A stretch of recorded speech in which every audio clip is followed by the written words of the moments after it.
Assalamualaikum warahmatullahi wabarakatuh. Nama saya Nur Hilmia dari kelas 12 MIPA 2, absen 28.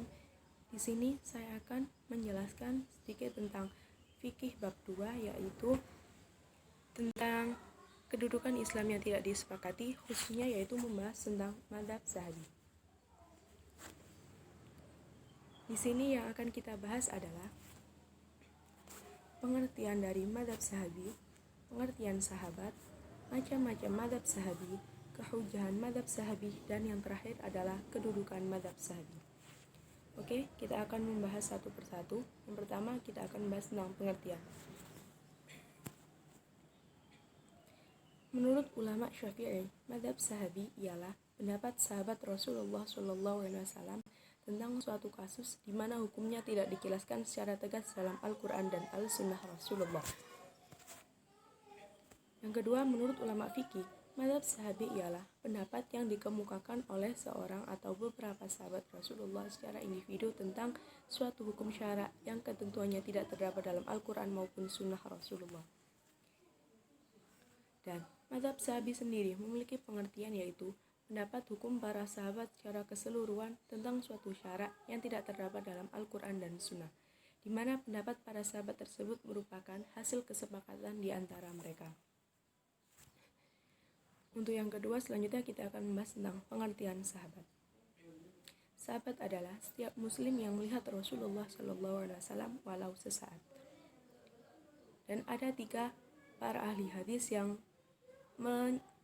menjelaskan tentang pengertian sahabat.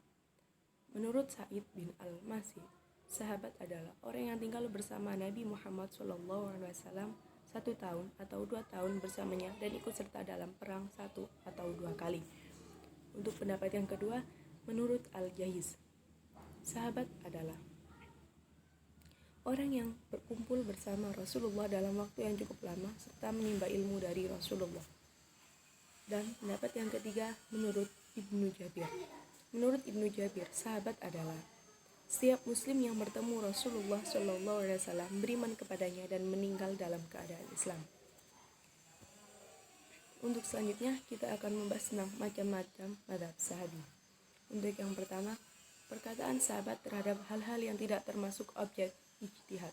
Dalam hal ini, para ulama semuanya sepakat bahwa perkataan sahabat bisa dijadikan hujjah, karena kemungkinan simak dari Nabi SAW sangat besar, sehingga perkataan sahabat dalam hal ini bisa termasuk dalam kategori al-sunnah, meskipun perkataan ini adalah hadis mauquf.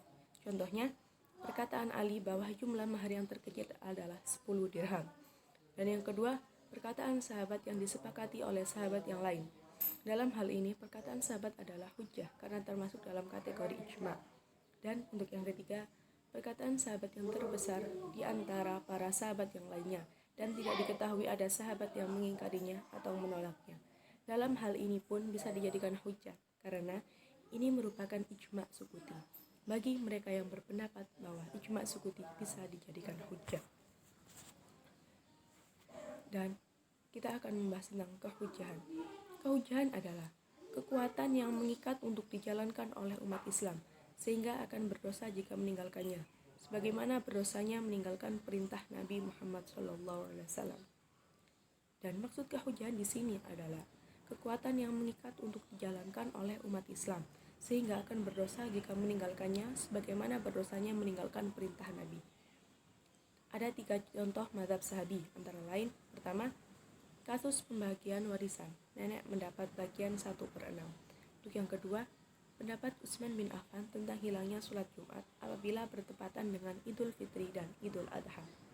Dan untuk contoh yang ketiga, pendapat Ibnu Abbas tentang tidak diterimanya kesaksian anak kecil. Dan yang terakhir, kita akan membahas tentang kedudukan mazhab Sahabi. Kedudukan mazhab Sahabi sebagai sumber hukum, menurut pendapat para sahabat dibagi menjadi 3, yaitu pertama, mazhab Sahabi yang berdasarkan sunnah Rasul yang wajib ditaati. Untuk yang kedua, mazhab Sahabi yang berdasarkan ijtihad dan sunnah mereka sepakati, ijma' Sahabi, dapat dijadikan hujjah dan wajib ditaati. Dan untuk yang ketiga, mazhab Sahabi yang tidak mereka sepakati, tidak bisa dijadikan hujjah dan tidak wajib ditaati. Itulah penjelasan yang dapat saya sampaikan. Kurang lebihnya mohon maaf. Wassalamualaikum warahmatullahi wabarakatuh.